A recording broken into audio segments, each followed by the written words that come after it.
The headlines. President said no more displacing farmers.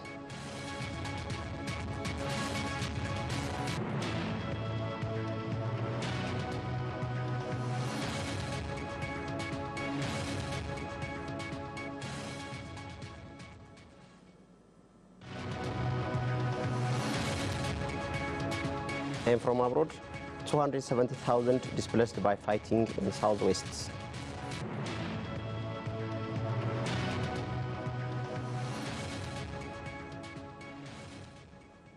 Hello viewers, I'm Addis Ababa. Now the news in detail. President of the Oromia Regional State, Lamma Magarsa, underscored that no more evacuating farmers from their land. The cornerstone has been laid for the construction of kindergarten and elementary school at Akaki and Yeka sub-city in Finfinne City. Tamasge Mulato takes up the Lalamborus report.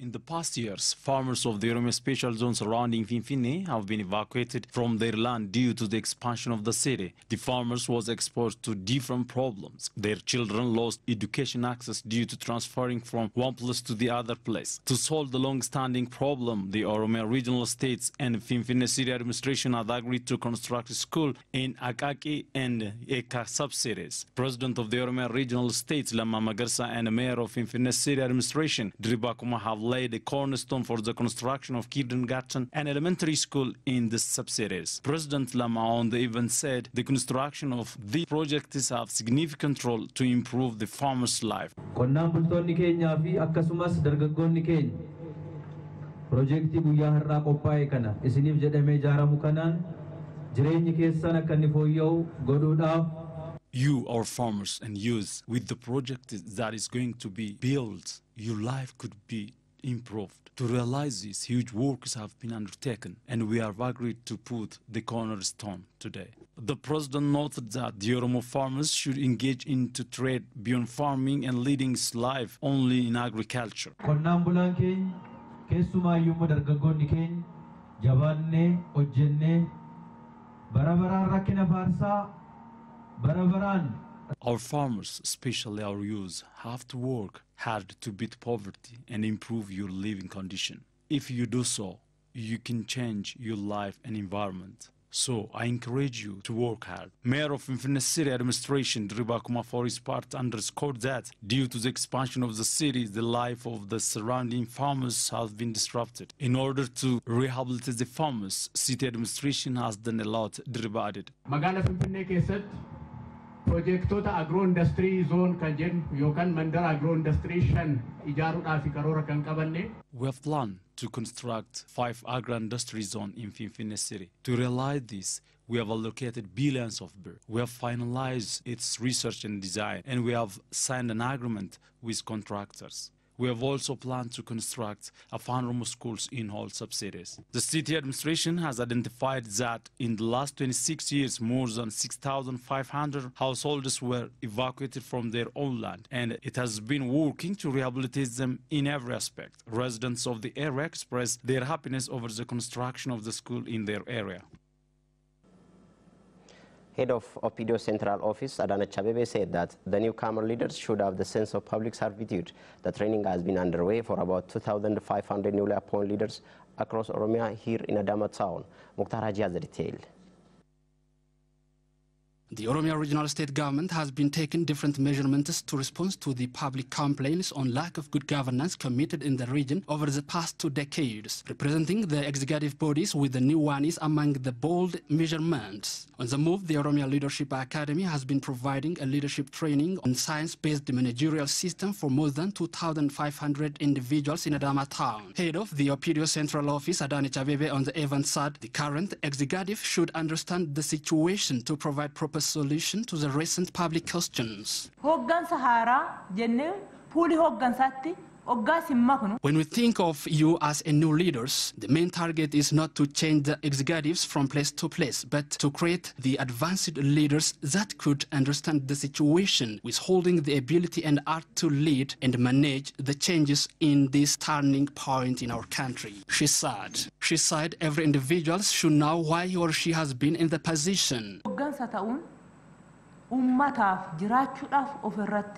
Nowadays, our leaders should decide to serve the public rather than thinking to serve themselves at the expense of the public. You should also decide to make history to your people. Unless and otherwise, you will have no more time in the position, she said.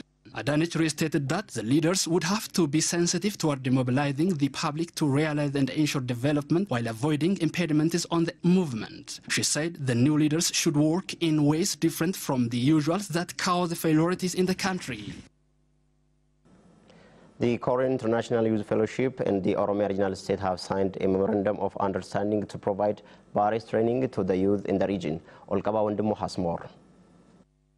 The International Korea Youth Federation Company has signed a supporting Memorandum of Understanding with the Oromia Regional State. The Memorandum of Understanding is signed by Head of the Oromia President Office Asagir Getachew and Founder of International Korea Youth Fellowship, Mr. Okso Park. Mr. Park said the main secret of Korean development is not only natural resources, but also the mind resource of the country's nationalities. Mr. Park added their fellowship had the ability and interest to train Oromo youth, adding their main focus is to create a strong and intellectual mind in the continent.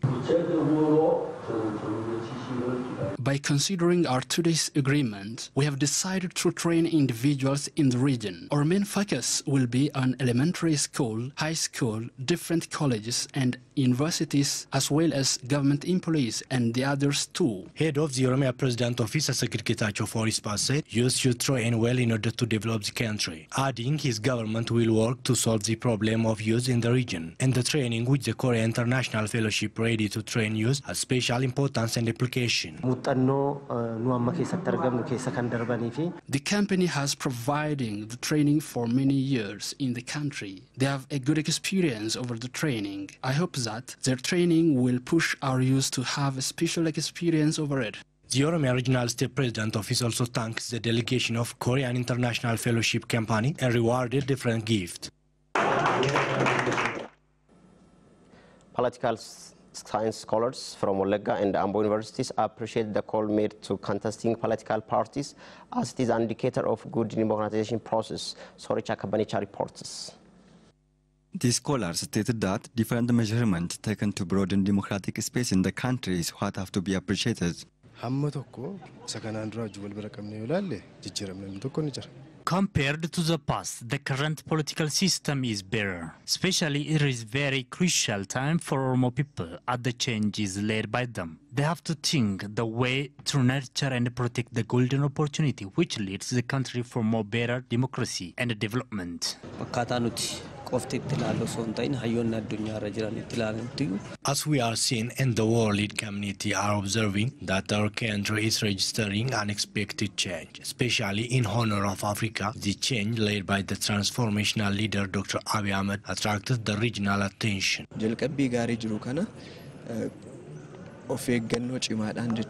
The democratization process in the country is what to be appreciated, but there are a number of issues to be improved. For example, different proclamations and the laws on political parties and the media requires improvement. The scholars also said through the ongoing changes encouraging, but still there are a lot of issues to be improved.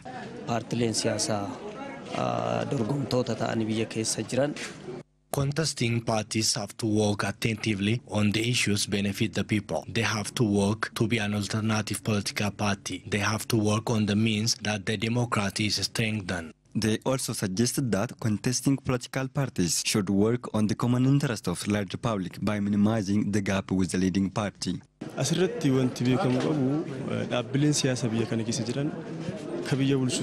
What should be understood is the leading and contesting political parties have to focus on their people's interest. Then they have to work closely on that. To make all this true, the leading party has the responsibility to provide the way they will work together and must have to provide the stage where they discuss and debate on. The scholars appreciated the recent coming of different contesting political parties from abroad, and they said the return has a good political implication for the country.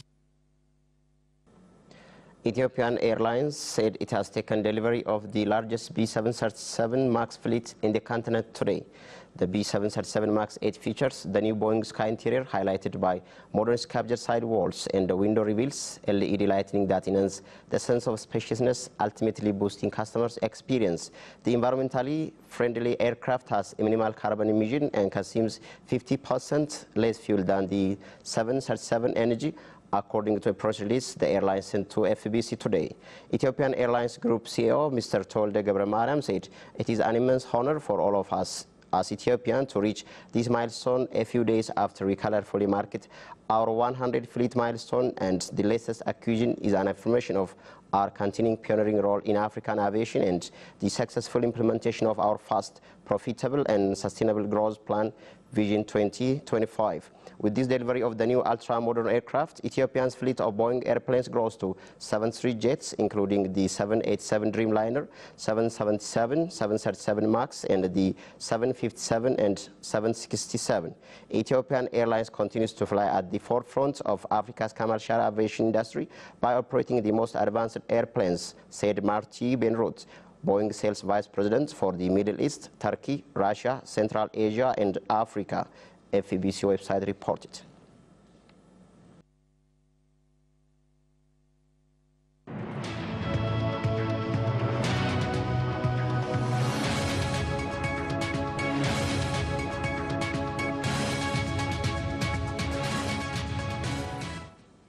The news comes to you live from Oromia Broadcasting Network. Let's proceed to foreign news. At least 270,000 people have fled their homes in southwestern Syria since the military launched an assault on rebel-held areas 2 weeks ago, the United Nations says. Many of those displaced by the fighting in Deraa and Quneitra provinces have headed toward the borders with Jordan and the Israeli-occupied Golan Heights. But neither country has said it will allow an influx of refugees, sparking fears of humanitarian crisis. Government forces have been advancing with the help of Russian airstrikes. Over the weekend, more than a dozen towns and the villages reportedly agreed to surrender and accept President Bashar al-Assad's rule. More than 130 civilians have been killed since hostiles escalated, according to the Syrian Observatory of Human Rights, a UK-based monitoring group. Deraa and Quneitra had been relatively calm for almost a year because of a de-escalation agreement brokered by the United States and Jordan, which support the opposition, and Russia, a staunch ally of the government. But Mr. Assad said he sights on regaining full control of the provinces after defeating rebels in the eastern Ghouta region outside the capital Damascus in April, the BBC reported.